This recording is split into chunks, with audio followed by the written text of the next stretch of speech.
tahu-tahu misalkan maaf gitu ya, kita sudah di dalam keadaan dalam keadaan bertelanjang misalkan, tahu-tahu suami berhubungan intim dengan kita, tapi kita udah agak terbangun juga, tapi saya ingat misalkan bahwa suami itu sedang bersetubuh dengan saya begitu. Nah, apakah seorang wanita tersebut harus bermandi besar?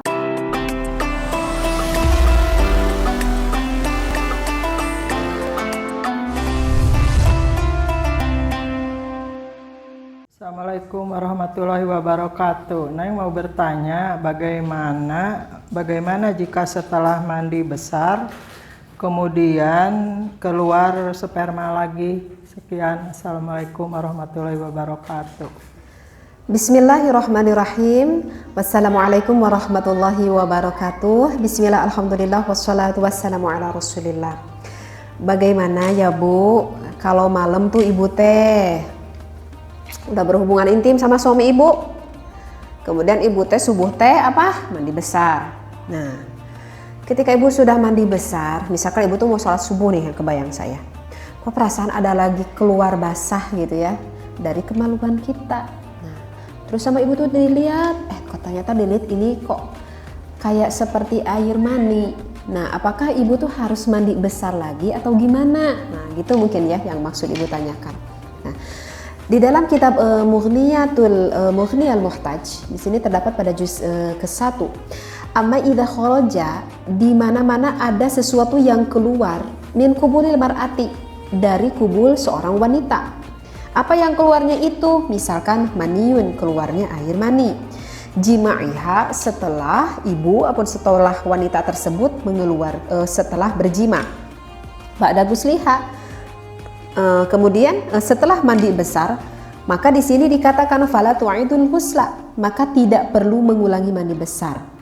Illa, kecuali in qadat syahwataha, kecuali wanita yang tadi tidak merasakan syahwatnya ketika disetubuhi. Jadi begini Bu, misalkan ibu teh jeung caroko ibu teh tos berhubungan intim ya gitu. Nah, sesudahnya ibu beres adus, kemudian keluar lagi air maninya. Apakah saya tuh harus adus lagi? Apa gimana? Itu nggak perlu adus lagi Bu. Jadi cukup, tapi batal nggak wudunya? Batal wudunya. Kenapa batal wudu? Kan setiap sesuatu yang keluar dari vagina kita, maka itu membatalkan wudu. Kecuali air mani, kan seperti itu ya. Memang kecuali air mani gitu. Nah, tetapi di sini tetap kita harus membasuh kembali air maninya tersebut gitu. Karena kemungkinan kan ini air maninya juga biasanya ini yang keluar itu adalah air mani dari suaminya.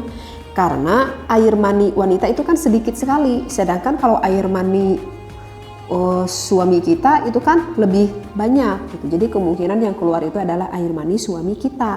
Nah, kecuali jika ibu keluar air maninya itu ibu teh nggak merasakan syahwat apapun gitu. Jadi setelah ibu mandi besar ya keluar aja dengan sendirinya tanpa merasakan ada syahwat. Tapi kalau ketika kita sudah bermandi besar, ibu merasakan ada rasa syahwat kembali, tapi asa jarang ibunya. Misalkan ibu merasakan rasa syahwat kembali, kemudian ada keluar air mani. Nah, itu kemungkinan adalah keluar air mani dari ibu itu sendiri. Nah, jika seperti itu maka itu harus mandi besar. Tetapi kalau yang saya rasakan gitu ya, dan kalau saya ngobrol dengan ibu-ibu yang lain, itu kebanyakan keluar air mani setelah dia bermandi besar tidak merasakan ada rasa tidak ada rasa syahwat. Jadi kemungkinan yang keluar itu adalah air mani dari bekas dari suami kita. Maka di sini dikatakan, jadi fala tu'idul ghusla, maka kalau kelak terjadi seperti itu kita tidak perlu bermandi besar kembali. Fa ilam yakun syahwatun, dan bila wanita itu tidak merasakan syahwat, kasaghiratin, semisal wanita yang masih kecil gitu. Kalau zaman dulu maka terkadang menikahi seorang wanita yang masih, kalau zaman sekarang dikatakan ini di bawah umur, yang mana tidak terlalu paham lah istilahnya. Au kana walam tanqadi kana imatin la i'adata 'alaiha, atau dia tuh memiliki syahwat akan tetapi tidak merasakannya. Misalkan seperti seorang wanita disetubuhi ketika kita pada waktu tidur, maka itu tidak perlu mengulangi mandinya. Jadi orang teh tos tibra gitunya bunya. Orang teh tos tibra tos teh inget kan alam dunia. Ya pak caroge teh tual tawel ka urang teh.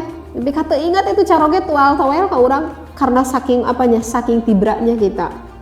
Tahu-tahu misalkan maaf gitu ya, kita sudah di dalam keadaan dalam keadaan bertelanjang misalkan. Tahu-tahu suami berhubungan intim dengan kita. Tapi kita udah agak terbangun juga. Tapi saya ingat misalkan bahwa suami itu sedang bersetubuh dengan saya begitu. Nah, apakah seorang wanita tersebut harus bermandi besar? Ya tetap, walaupun tidak terlalu ingat wanita tersebut, maka tetap dia harus bermandi besar. Gitu. Nah, setelah mandi besar, misalkan wanita tersebut keluar lagi air mani dan tidak ada rasa syahwat di dalam hatinya, maka yang tadi dikatakan tidak perlu mengulangi adusnya kembali. Begitu ya. Jadi sekali deui lamun ibu keluar deui babaseuh keluar mani, lamun teu aya rasa syahwat maka teu kudu adus deui. Cukup we ku ibu dikubah, wudu deui, karek we misalkeun anak kalau kita belum sholat subuh ya langsung we kita sholat subuh tanpa perlu adus lagi. Gitu nyebunya insyaallah paraham sadayana.